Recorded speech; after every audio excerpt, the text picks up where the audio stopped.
Hello everyone, graphic designing with PowerPoint কোর্সের এই ক্লাসে আমরা শিখব কিভাবে আপনি আপনার প্রতিষ্ঠানের জন্য একটি চমৎকার ক্যাশ মেমো বা ক্যাশের যে স্ক্রিপ্টটা আমরা বলি, ট্রানজ্যাকশন স্ক্রিপ্টটা বলি, সেটা আপনি ডিজাইন করতে পারবেন।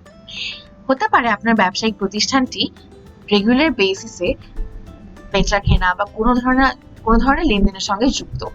তখন আপনার কিন্তু অবশ্যই হিসাব রাখার জন্য একটি ক্যাশ মেমোর আদান প্রদান করাটা অত্যাবশ্যকীয়। সেটা আমরা কিভাবে রেডি করতে পারি চলুন দেখা যাক। প্রথমেই আপনি ইনসার্ট অপশনে যাবেন এবং পিকচার্স অপশনে গিয়ে আপনার কোম্পানির যে লোগোটা আছে সেটা আপনি এখানে বসাবেন। ফার্স্ট আপনি লোগোটা খুব মাঝামাঝি একটা পজিশনে বসাতে চাইছেন, তো আমরা ঠিক মাঝামাঝি এটাকে অ্যালাইন করলাম। এখানে আপনার কোম্পানির লোগো হতে পারে বা আপনার কোম্পানির নাম হতে পারে, যে কোনো কিছু। এরপরে আমরা এখানে টেক্সট বক্স বসাবো। আমরা লিখতে পারি নেম অফ দ্য কাস্টমার, অর্থাৎ আপনার ক্রেতার নাম। আপনি এখানে সাইজটি অবশ্যই কিন্তু কমিয়ে নেবেন এবং আপনার ফন্টের স্টাইলটা আপনি চাইলে কিন্তু চেঞ্জ করতে পারেন। আমি চাইছি এখানে আজিয়াটা মিডিয়াম ব্যবহার করতে, তো আমি ঠিক সেভাবেই করলাম।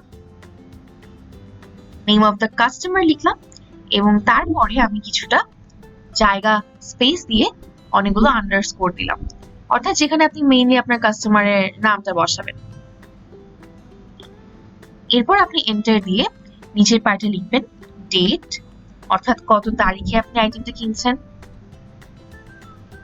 আর আপনি ব্যবহার করতে পারেন সিরিয়াল নাম্বার, যেটা কিন্তু মোটামুটি গুরুত্বপূর্ণ। এরপরে আপনি ইনসার্ট অপশনে যেয়ে এটি টেবিল ক্লিক করবেন, অর্থাৎ এটি হলো আমাদের ডিজিটাল ছক। ইনসার্ট টেবিলে ক্লিক করবেন এবং এখানে আপনি লক্ষ্য করলে দেখবেন number of columns and number of row লেখা আছে। কলাম মানে হলো যেগুলো লম্বভাবে ছক থাকে, আর রো মানে হলো যেগুলো আড়াআড়ি ভাবে ছক থাকে। ধরি আমরা এখানে 4টা কলাম যাচ্ছি আর রো যাচ্ছি টোটাল 3টা বা মোট 3টা। আমরা ওকে দিলাম, আমাদের সামনে কিন্তু চলে আসলো।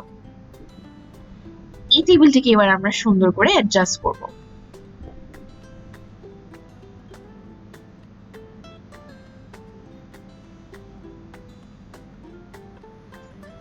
আরো ছোট করে আমরা এটাকে ঠিক ক্যাশ মেমো মাঝামাঝিতে বসাবো।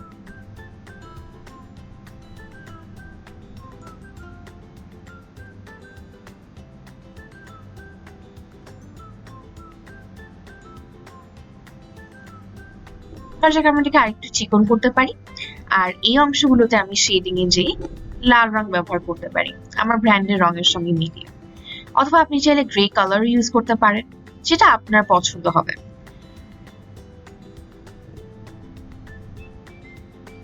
আমরা গ্রে কালারটা এখানে চুজ করতে পারি অল্টারনেটিভ করে।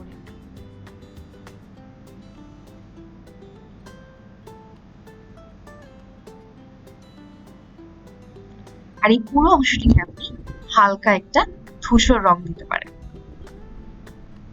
এখানেও একই রকম করে আপনি হালকা একটা ধূসর রং বসাবেন।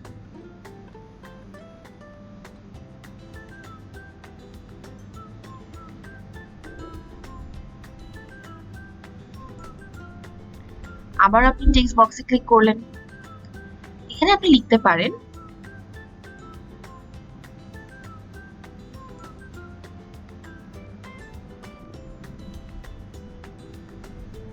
আইটেম নং, অর্থাৎ আপনার পণ্যটির আপনি ক্রম লিখতে পারেন। আমরা আজিয়াটা মিডিয়ামে যে ফন্ট কালার হোয়াইট করব এবং ঠিক ছোট্ট করে আমরা এখানে আমাদের লেখাটি বসাবো। আমরা চাচ্ছি আরো ছোট করতে, আজকে আমরা এটা এখানে বসাতে পারি।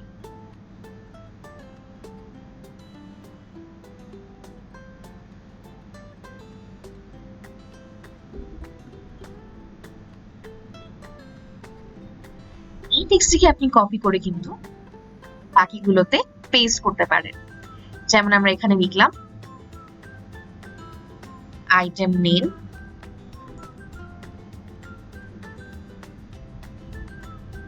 আবার পেস্ট করলাম। এরপর আমরা লিখবো কোয়ান্টিটি, অর্থাৎ কতগুলো পণ্য আপনার নেওয়া হয়েছে বা আপনার কাস্টমারের নেওয়া হয়েছে। আমরা ড্র্যাগ করে ঠিক মাঝামাঝি বসালাম। এরপরে আমরা একদম ডান পাশে লিখে ফেলবো টোটাল, বা আপনারা লিখতে পারেন যে টোটাল পেয়েবল, মানে কত টাকা আদায় করতে হবে।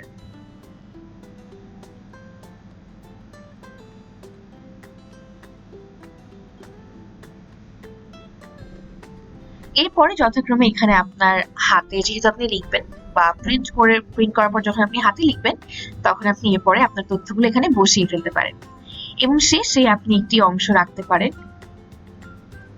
সিগনেচারের জন্য।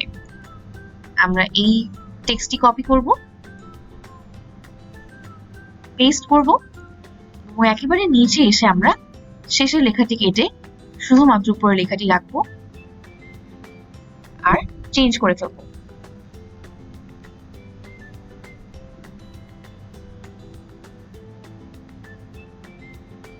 আন্ডারস্কোরটিকেও আমরা কিন্তু ব্যাকস্পেস দিয়ে কেটে কিছু অল্প অংশ রাখতে পারি এবং এটিকে ঠিক বাম দিকে বসাতে পারি।